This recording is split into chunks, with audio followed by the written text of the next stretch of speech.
নমস্কার বন্ধুরা, আবার চলে এলাম একটা রান্নার রেসিপি নিয়ে। তো তোমরা দেখতেই পাচ্ছ আজকে আমি পুঁই শাকের চচ্চড়ি বানাবো।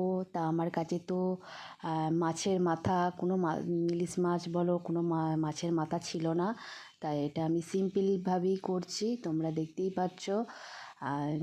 আর এটা তো একটু মাছের মাথা দিলে খুব ভালো হতো, কিন্তু আমার কাছে যেহেতু মাছ ছিল না তাই আমি দিতে পারিনি। তোমাদের কাছে যদি থাকে অবশ্যই দেবে, কিন্তু খুব ভালো হয় কিন্তু এই শাকের চচ্চড়িটা। আর পুঁই শাক তো মোটামুটি আমরা সবাই ভালোবাসি খেতে, একটা লোভনীয় শাক। আর এটা তো মানে খুব টেস্টিও হয়, মাছের মাথা না দিলেও হবে, আবার দিলে তো আরও ভালো হয়। তা তোমাদের কাছে যদি থাকে তোমরা অবশ্যই দেবে। তা দেখতেই পাচ্ছ আমার পুরো একদম রেডি হয়ে গেছে। আর এটা একটুখানি হালকা মিষ্টি দিতে পারো স্বাদের জন্য, কেননা সব ঠিকঠাক মানে টেস্টটা ব্যালেন্সটা সব ঠিক হবে। একটু চিনি দিয়ে দিলাম আমি হালকা করে, দেখতেই পাচ্ছ অল্প চিনি দিয়ে দিলাম, আর সব একদম গলে গেছে।